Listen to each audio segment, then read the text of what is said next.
Good evening. This is Rotary E-Club of District 7710, Tuesday, April the 9th. I want to thank you all for joining and love to introduce you to our speaker for tonight. I have Kevin Primus, our past president, who's going to introduce the speaker. Kevin? Good evening, everyone. I'm excited to introduce a friend of mine who became a friend recently and has actually spoken to our Rotary E-Club in the past. And her topic tonight is how to build or building a successful nonprofit. And this is Jenice Ramirez, who is Executive Director of ISLA, which is Immersion for Spanish Language Acquisition based in Chapel Hill. And I'm going to try to do some pretty exciting real-time translation. I'm going to translate Jenice's bio from her website, which is written in first person. I'm going to translate it into third person because I am not Jenice Ramirez. She is. So Jenice Ramirez took a leap of faith and left teaching after 3 years with no real idea of the direction she was headed. After many interviews and hours of job searching, she landed a position and became the executive director of a startup education-based nonprofit with zero experience running a business and zero knowledge of the nonprofit sector. So why did they hire her? She got this position because of her motivation to succeed, her passion for learning, and her desire to contribute to something she believes in. She believes in the value of education in this startup company, and that leap of faith brought her to the realization. She loves the world of business and leadership. In 5 years, she learned how to build a startup nonprofit, for-profit business, and how to lead others. She has been lucky enough to wake up every day and to build upon her passion to teach, lead, and learn. She's learned early in life that her purpose in this world is to teach others about business, leadership, and the power of learning. With 10 years of combined education and leadership experience, Jenice is confident she can assist women, and by the way, men, everywhere, make a difference in their business, their ideas, and their careers. Sometimes we just need another person to help us see the path that we have always envisioned for ourselves. Jenice has a vision to help women learn more about leadership, business, and themselves. Jenice Ramirez. Oh, why, thank you, Kevin. I appreciate that. I did write that bio in first person, so can you guys hear me okay? Yeah, okay, great. Thank you all for having me again. Like Kevin shared, I am the executive director of ISLA. It's Immersion for Spanish Language Acquisition, and it's a nonprofit based out of Chapel Hill, North Carolina, but we serve over 6 different counties in the state of North Carolina. And so, sorry guys, I opened my screen and now I can't see. I saw there was a message, but I couldn't see who it was. Okay. Thank you for welcoming me, Eve. The nonprofit that I work for the mission is to empower Latino youth, their families, and the community through Spanish immersion and culture immersion programs. And so, like Kevin shared, I started back, and now it would be 6 years ago, with this organization, and we just had 12 students. And when I first started, and now we serve just in our Saturday program over 200 students, over 90 families. We started with a very small budget, and now we are working with a $250,000 budget. And we've just grown immensely. And so through the process, like Kevin shared, I had zero experience in business, zero experience in nonprofit sector.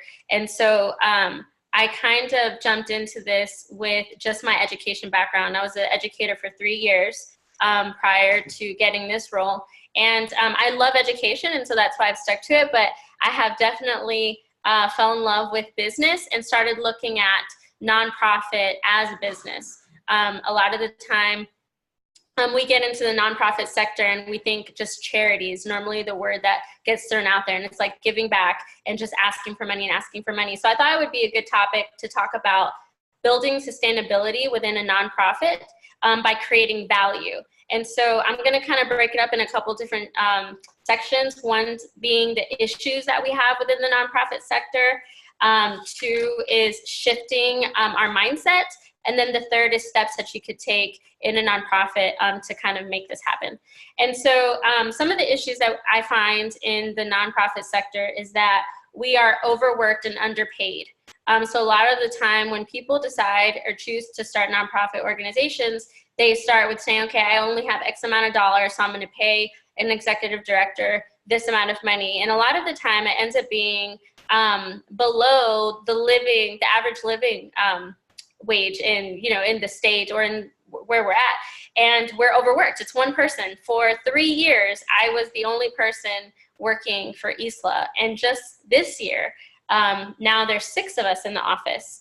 And so it was really hard because I had to do everything, the fundraising, the grant writing, the hiring, the training, all of it, with a good salary, better than what I was getting teaching, but it was a lot of work. And so it's one of the issues I have found. The second one is keeping up with the Joneses. So as a nonprofit organization, we're constantly trying to keep up with innovation of other organizations or looking at other organizations to see what they're doing and how they got funded by foundations or corporations, and trying to compete with that, right? Because there's a small pot of money for the nonprofit sector. And so we're all fighting for that same pot of money.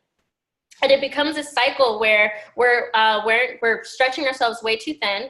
We're saying yes to everything. So we meet someone and they're like, oh, let's partner up to do this. And they're like, yeah, I'll be there. And then the reality is that you're getting away from your actual mission of the organization at times because you're trying to tweak your mission to fit that particular grant or that particular partnership or relationship with that particular corporation.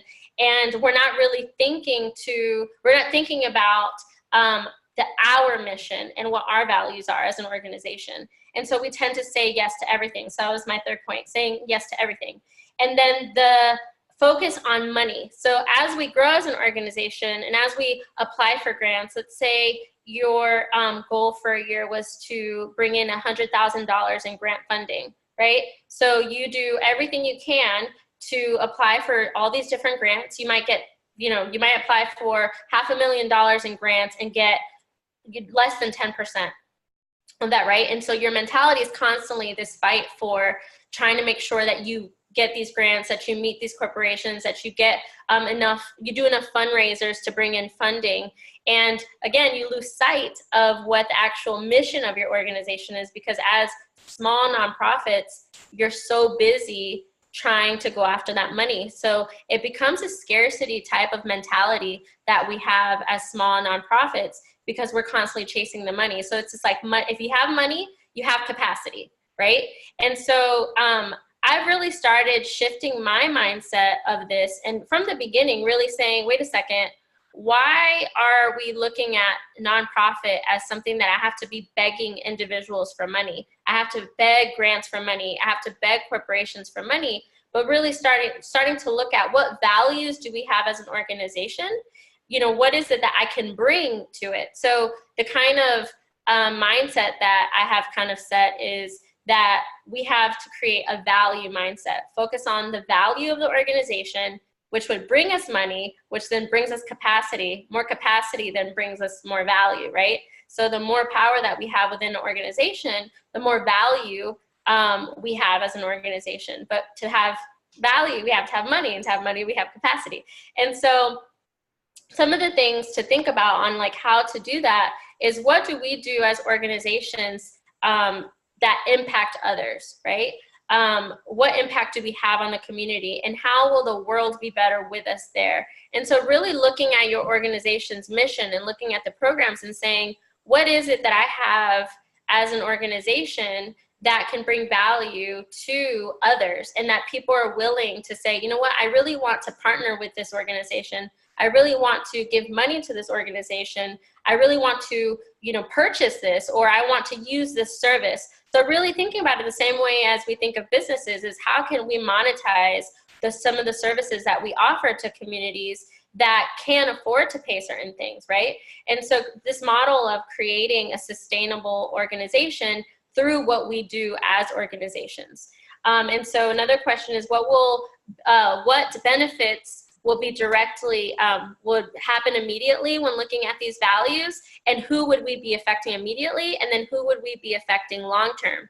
And so what I mean by that is, sometimes in ISLA's case, we're actually now expanding to doing after-school Spanish immersion programs.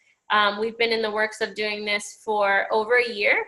And that being our funding, our money generating program. We know our value is creating a high quality Spanish immersion experience.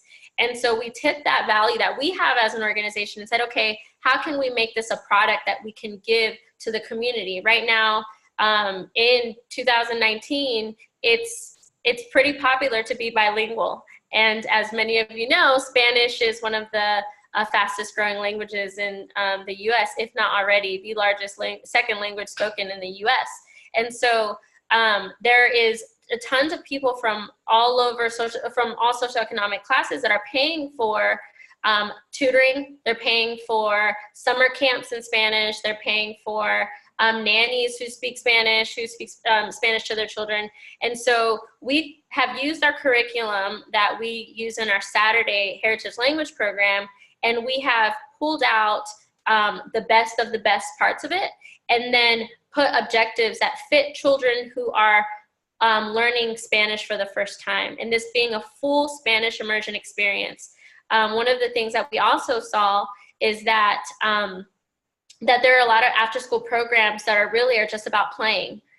You know, mom has to keep working, and so they are with X organization from 3 p.m. to 6 p.m. playing basketball in the gym. Not saying there's anything wrong with that, but we could really utilize that after-school time to not only teach children another language, but also teach them cultural acceptance, cultural competence, really valuing others, and really valuing the idea of learning something new and learning about different cultures and different languages from the world. You know, we want to create these global citizens in everything that we do in different education settings, and that could be done in a fun way that isn't just playing basketball or playing, you know, with chalk outside for 3 hours and just doing a small time of homework time.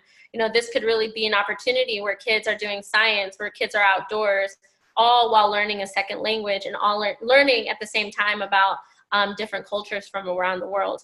And so that's how ISLA now is going to bring in funding to assist us in growing and serving more individuals. And so not everyone, in the beginning when we started this journey of after school, we started looking at going into the public school system first.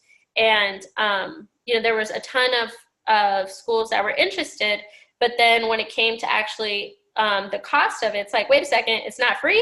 It's like, well, no, because there's no way to make this free yet. There has to be a way to offset the cost. You know, we're not, there are a lot of federal grants that pay for that, but like I said in the beginning, when nonprofits go after money, just the money, what ends up happening is that they tweak their mission and their vision and their values, and then the quality of some of the things that we're wanting to do for the community goes away. And so we have started piloting this program with a small private school, and they say private school with a lowercase p because they're affordable, to pilot this Spanish immersion after school program. And that Spanish after school program, once it gets to 7 schools, will be able to pay for the free program. At 8 schools, we'd be actually able to fund an after school program in a public school in an area where most of these children don't have access to second language development, which is really our vision and our mission, to really serve communities who cannot afford to do this. And so then this would subsidize the programs in these public schools. So it's going to take us time. So right now it benefits the community at this particular school because they want second language, they want Spanish immersion opportunities. And then in 3 years, we'll actually be able to serve a population that actually needs it and at a cost that they are able to afford or free if, you know, as our projections go and if we get enough schools, right?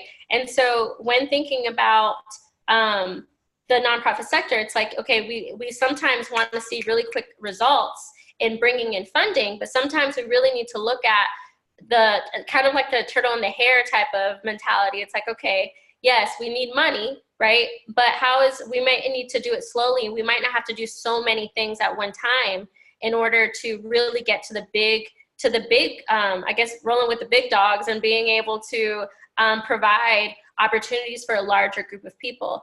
It took us 7 years to go from 12 kids to 200 on Saturdays, but it's taken a long time to be able to bring in that amount of money, and really learning about how do we write grants, how do we look at corporate funding, how do we do fundraising in a way where these individuals are not just donors, these are people who have, who care about what we do. And that brings to my last thing is, once we think about value, the people that you reach out to are people who really do care about your mission and your vision and your values within the organization. And so when you find these individual donors, these corporate funders, these grants, when they really share that value piece, then they are invested, right? They're invested for longer. They're invested not only in the part of giving the organization money, but also connecting you with others who could possibly help you grow your organization. And who want to see how they can give more to your organization. It might not necessarily be, $100,000, but it could be help in accounting, which saves you thousands of dollars. It could be, help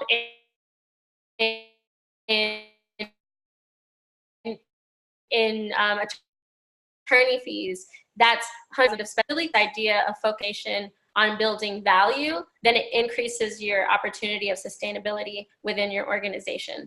And, another thing is we don't have to do it alone. A lot of the time, we talk about how we want to work with other organizations, et cetera, but it's not always done right? And it's we're competing for the same pot of money. Well, if we really start looking for organizations that have parallel visions or parallel values, we're really able to monetize and leverage these values and principles and resources that both organizations have that can actually bring us more funding. And who knows, maybe we could come up with some type of service that we both can make money off of to then be able to serve a larger community. And so, that is my spiel on building sustainable nonprofits through creating value. You guys have any questions? That's totally awesome. Totally awesome. Thank you so much. I opened the floor. I tried to unmute everybody. Some of you may have muted yourselves, but you can speak and ask questions of Ali. Very good job, Jenice. I'm sorry, of Jenice. Not got mixed up. Of Jenice. Thank you for that. Any questions for anybody? Yeah, Jenice, this is Gene Perry. I was just wondering, have you had much expansion in Durham, either in the public school or the private school sector? Yeah, so I was actually going for the Durham Public Schools first, and I got a little. At first, it was like yes, yes, yes, yes, yes, and then it got real silent. The crickets started chirping. And so I know that right now Durham is, they're shooting for doing dual language and immersion schools at 2 schools, if I'm not mistaken, is what they just, Lakewood and another one. Southwest. Well, Southwest, but there's one more.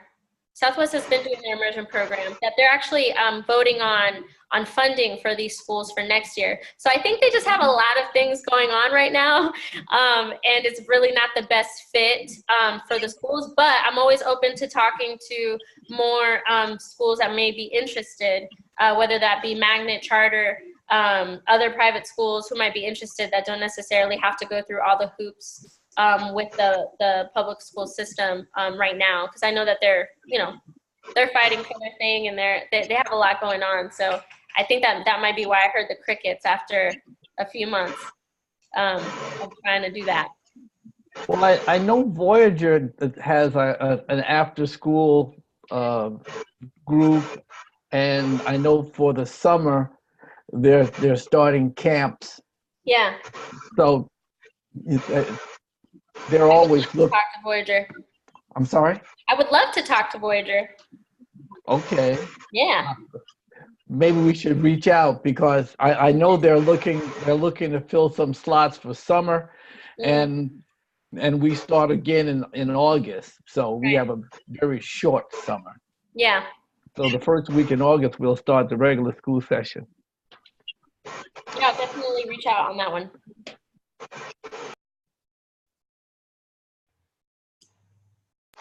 Denise, this is Eve. I was curious if you did any, I mean, I know this evolved over time, and kind of in response to needs, but did you, I mean, in terms of like developing just the income stream and thinking through it, was that kind of organic, like was that organic, or did you always start with that idea? I may have missed it if you said that, but I was curious for. Yeah, so I actually took the Duke nonprofit management course. It was like a week long, my second year, and one of the organizations we visited was TROSA. And so TROSA has that social entrepreneurship model. And so that was, if I'm not mistaken, that was my second year. So obviously I went to TROSA and I was like, whoa, how is this even possible? I didn't even know like this could happen. And so I started really thinking about, one, I started reading a lot of the things, the information that he put out there, the founder, and now his name is blanking, it's not coming to mind, but that he had put out there about how he created this social entrepreneurship model. And then I actually tried it once. I kind of bombed it. We started a baby music class. It's called Hugs.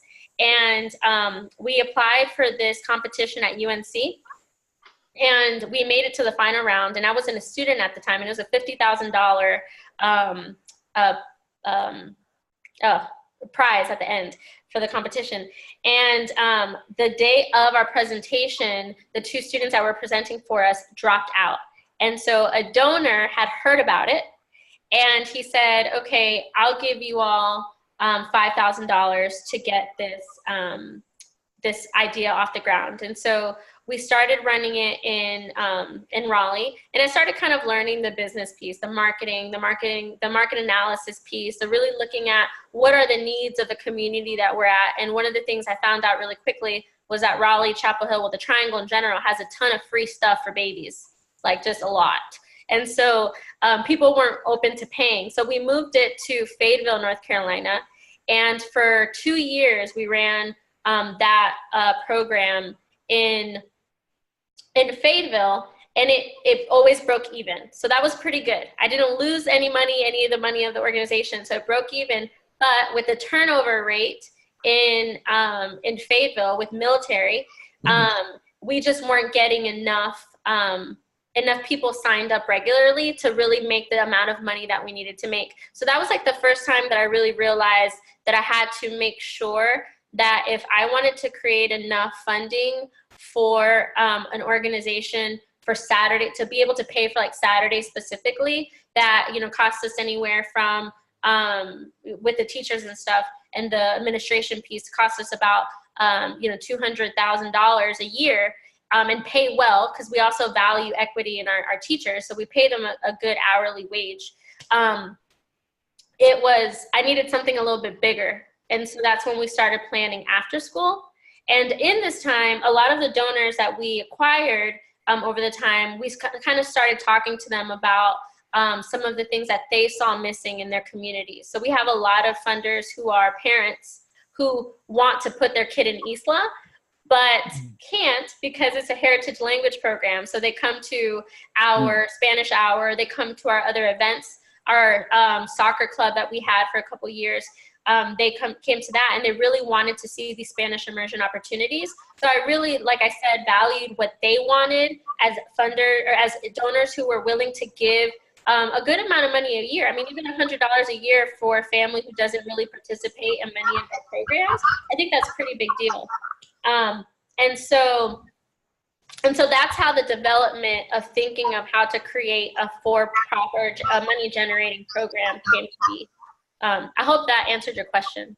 No, that's actually really great information. Thank you. Yeah, you're welcome.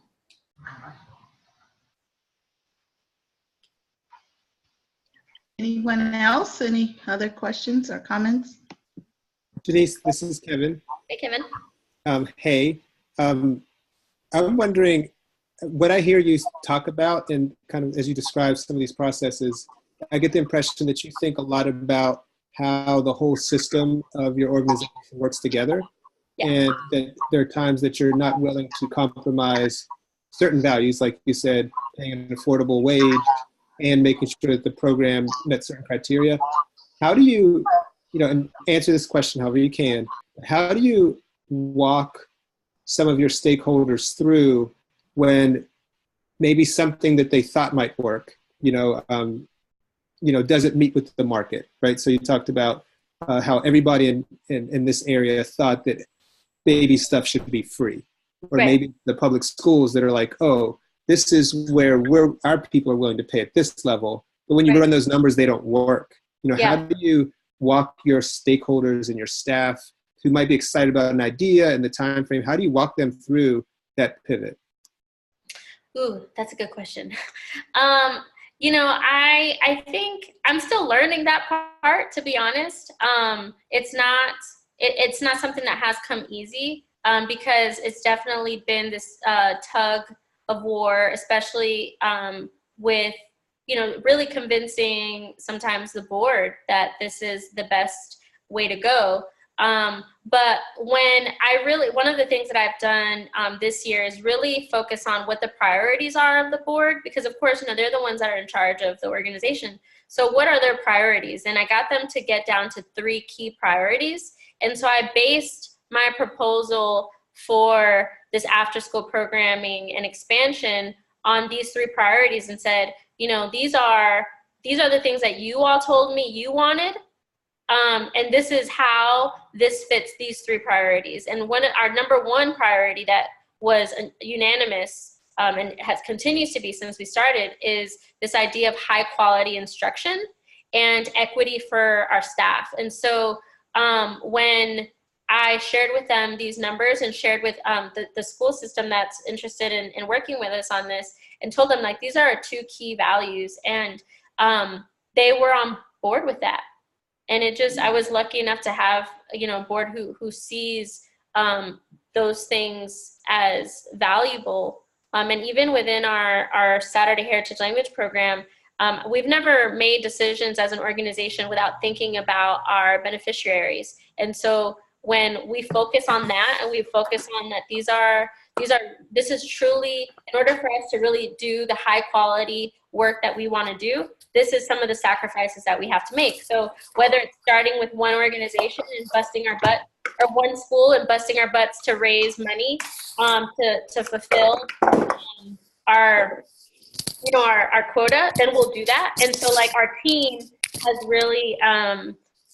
really just kind of bought into that. This is going to be a little tough in the beginning, but the long-term, effects and what we get back is going to be so much larger. Our reward, that's what I was trying to get at, a reward. Sorry guys, I've been working a lot today. My brain is like, the reward is worth it. So I've been lucky enough to find an amazing team too. So that really, really helps. I hope that answers your question. Okay, great. That's great. Well, any other questions? Anyone has anything to share or ask? Comments? So my question would be, what would you need potentially from us? What can we do to help? Is there anything that Rotary and the E-Club could do to help?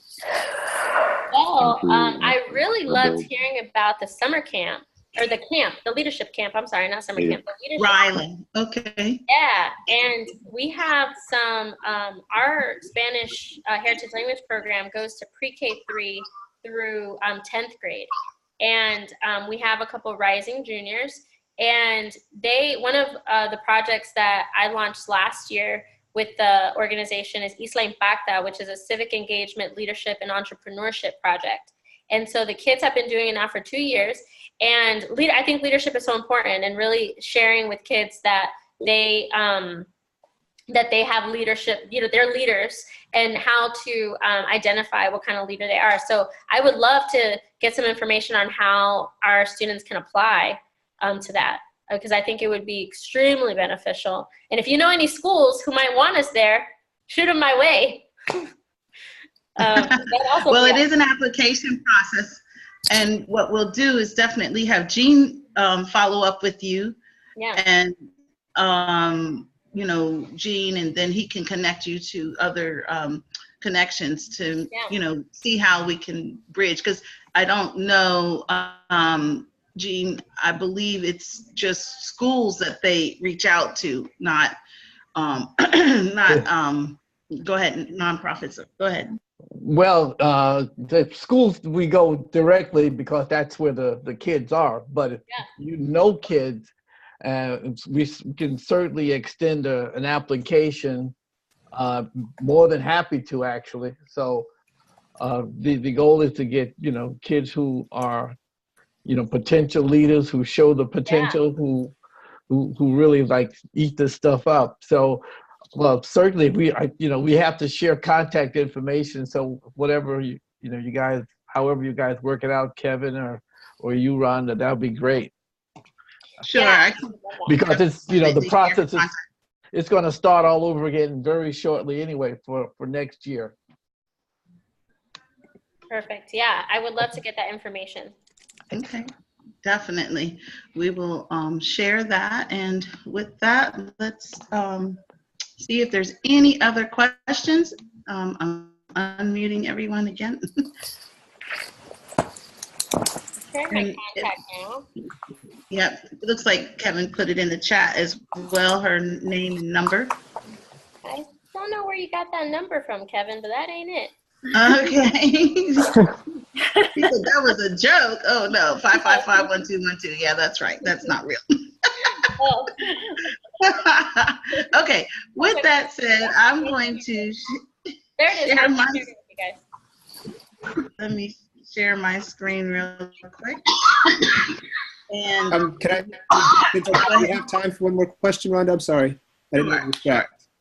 Go ahead. Do we have time for one more? Yes, go ahead.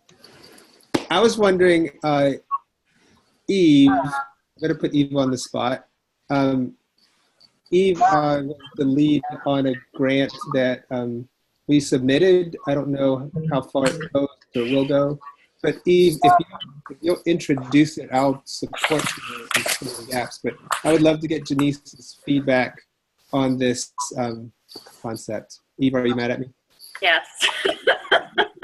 Okay, so let's take it offline. I want to thank Jenice Ramirez for having taken the time. This is our digital thank you. And again, this is an appreciation for you imparting valuable insights and inspiration as our guest speaker. And Jenice, we're really thankful to have you once again. This is great to share with us. If I can get Kayla to share the 4-way test as our guest Rotarian. Can you hear me? Kayla, can you hear me? Yes, I can hear you. Okay, so you want me to say it out loud? Yes, please. Okay. We can say it with you, but you'll lead us. Okay, the 4-way test of the things we think and say or do. Please join me in saying them out loud. Is it the truth? Truth. Is it fair to all concerned? Will it build goodwill and Will it better build friendship? goodwill and better friendship? Will it be beneficial to all concerned? And with that, we thank you for everyone's time. I'm going to stop the recording. Thank you.